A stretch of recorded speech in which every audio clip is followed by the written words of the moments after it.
Marvel के चमत्कारी पंखों खुश हो जाओ, क्योंकि फाइनली अपने ओडिन के पुत्र थोर की थोर 5 के डायरेक्टर साहब कंफर्म हो गए हैं। और वो भी अकेले नहीं, क्योंकि यार बरसों से चल रही एक बिना ड्राइवर की गाड़ी को भी अब आखिरकार उसका ड्राइवर मिल गया है। Now yes I am talking about Sony Spiderman. तो अब चलो यार ज्यादा टाइम ना वेस्ट करते हुए शुरू करते हैं और बात करते हैं पिछले वीक की उन कुछ लीक्स एंड थ्योरीज की जिनके ऊपर किसी भी यूट्यूब के लाल ने बात नहीं की। अबे साले MCU रिप्लेस द कैंग। तो यार सबसे पहले जो न्यूज निकल कर आ रही है वो अपने कैंग द कॉनकरन साले तू कैंग द कॉन्करर के रिप्लेसमेंट से रिलेटेड आ रही है। मतलब एक आर्टिकल की माने तो MCU को फाइनली कैंग द कॉन्करर की जगह एक उससे भी खतरनाक विलन मिल गया है, जिसकी ओरिजिन को वो MCU में थोड़ा सा अलग दिखा के उसे MCU का नेक्स्ट बिग विलन बना सकते हैं। अब हाँ यार वो विलन कोई और नहीं बल्कि the one and only Titan Hunter होने वाला है, जो कि गॉडजिला एंड कोंग दोनों को एक साथ। क्या कर रहे हैं यार तू? अरे सॉरी यार, ये तो गॉडजिला वाली स्क्रिप्ट पढ़ ली। उसके ऊपर भी अलग से काम चल रहा था ना। माफ करना, गुस्से में इधर उधर निकल जाता हूँ।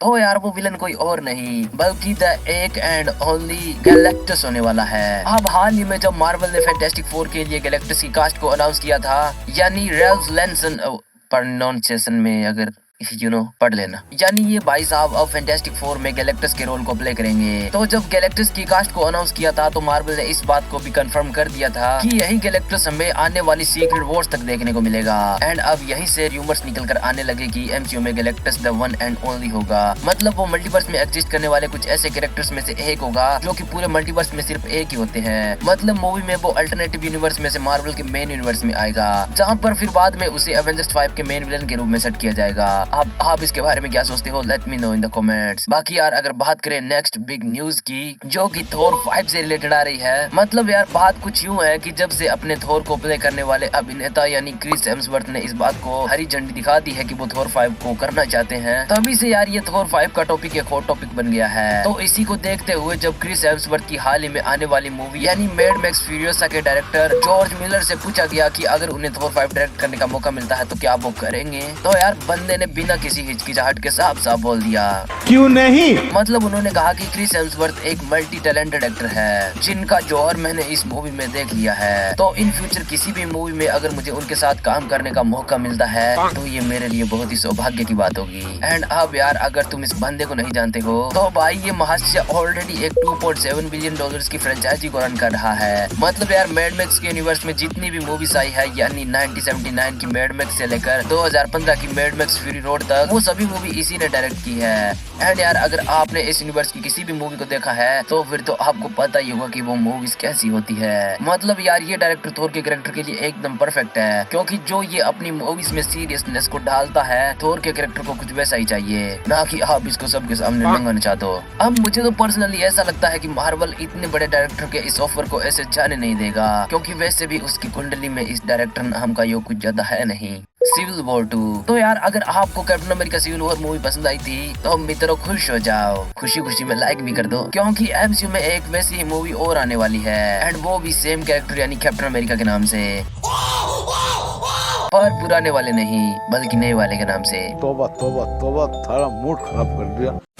अब हाँ यार मैं बात कर रहा हूँ captain America brave new world के बारे में। मतलब यार हाल ही में एम्पायर मैगजीन के साथ हुए एक इंटरव्यू के दौरान मूवी के डायरेक्टर जूलियस ओना ने ये कहा कि ये मूवी 8 साल के बाद भी सिविल वॉर के इवेंट्स को जारी रखेगी, क्योंकि अगर आपने वो मूवी देखी है तो फिर तो आपको पता ही होगा कि उसमें थेडियस चिच्चा के सुकोविया समझौते के कारण ही एवेंजर्स के बीच में दरार आ गई थी। मतलब ये बंदा हमेशा से सुपर हीरोज को कंट्रोल करना चाहता था, लाइक ये इनक्रेडिबल हल्क में अमेरिकी सेना का लेफ्टिनेंट जनरल था and Captain America Civil War में सेक्रेटरी ऑफ स्टेट था। पर इन दोनों सिनेरियोस में ये पूरी तरह से अपनी मनमानी नहीं चला सकता था, क्योंकि at the end final decision तो राष्ट्रपति को ही लेना था और पॉलिटिकल पावर से अलग भी ये कुछ नहीं कर सकता था, क्योंकि अगर फेस टू फेस ये कैप्टन के साथ दो हाथ करने जाता तो कैप्टन अपने एक मुक्के से इसके सारे अरमान पूरे कर देता। लेकिन यार अब पूरे 8 साल बाद सिचुएशन बहुत ज्यादा बदल गई है और थेडियस थंडरबोल्ट रोस अब अमेरिका का प्रेसिडेंट बन गया है और जो काम वो उस टाइम नहीं कर पाया वो अब करेगा। मतलब वो खुद की एक ऐसी सुपर हीरो टीम बनाएगा जिसके ऊपर सारा कंट्रोल उसी का होगा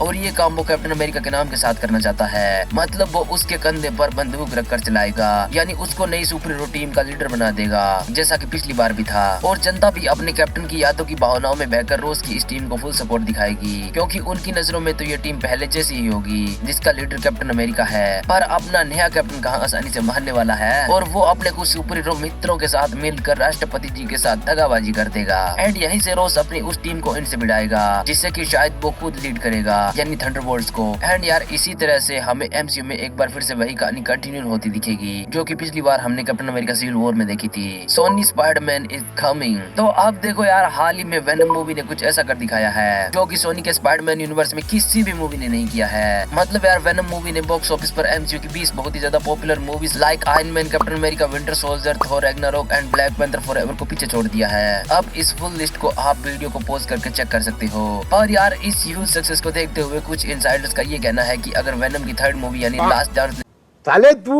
डांस ने भी कुछ ऐसा ही परफॉर्म कर दिया, तो आप 100% लिखो आलो कि वो जल्दी अपने स्पाइडरमैन यूनिवर्स का स्पाइडरमैन भी लाएंगे। Because my friend all the way ये गेम पैसों का है, और अगर पैसा आ रहा है तो इसके लिए ये स्टूडियो वाले कुछ भी कर सकते हैं। वैसे अगले 2 टॉपिक ऐसे कुछ खास जरूरी तो नहीं है, पर अगर आप हेनरी कैविल के सुपरमैन एंड डेडपूल के फैन हो तो आपको उनके बारे में जरूर जानना चाहिए। लाइक यार हाल ही में एक्स-मैन 97 बहुत ही ज्यादा चर्चा में चल रही है, क्योंकि यार उसमें एक से बढ़कर एक कमाल के कैमियोज हुए हैं, जिनमें doctor Doom, Spiderman and Captain America जैसे कुछ बड़े कैरेक्टर्स का नाम है। अब इनके अलावा भी दर्जनों एक्स-मैन कैरेक्टर इस सीरीज में दिखाए गए। पर यार यहाँ पर जनता एक सवाल पूछ रही है, मतलब डेडपूल का कोई कैमियो इस सीरीज में क्यों नहीं हुआ, क्योंकि है तो वो भी एक म्यूटेंट ही ना। तो यही सेम सवाल जब इस सीरीज के मेकर से पूछा गया तो उन्होंने ये कहा कि वो डेडपूल को इस सीरीज में दिखा नहीं सकते थे, क्योंकि ऐसा करने के लिए उनके पास परमिशन नहीं थी। अब परमिशन एग्जैक्टली क्यों नहीं थी इसके ऊपर तो उन्होंने खुलकर बात नहीं की, बट स्पेकुलेशंस यही लगाई जा रही है कि ऐसा डेडपूल एंड वुल्वरीन मूवी के लिए किया गया, क्योंकि मार्वल अब डेडपूल को सीधा उसी मूवी में दिखाना चाहता है। अब इसके अलावा इस एक्स-मैन 97 में अपने हेनरी कैविल के सुपरमैन का भी एक ईस्टर एग देखने को मिला। मतलब यार उस सीरीज के एपिसोड 6 में जब स्टॉर्म हवा में उड़ रही होती है तो उस सीन को लेकर एक एक्स यूजर ने इस सीरीज के राइटर ड्रू डेमायो से ये पूछा कि ये सीन मुझे हेनरी कैविल के मैन ऑफ स्टील की याद क्यों दिला रहा है, जिसके रिप्लाई में ड्रू डेमायो ने इस बात को कंफर्म कर दिया कि ऐसा इसलिए क्योंकि ये सीन इंस्पायर्ड भी उसी सीन से है। लाइक एपिसोड 6 में स्टॉर्म को एक बार फिर से उसकी पावर्स मिलती है, जिसके बाद वो तेजी से हवा में उड़ती है। अब ये कुछ वैसा ही था जैसा कि मैन ऑफ स्टील में सुपरमैन के साथ हुआ था।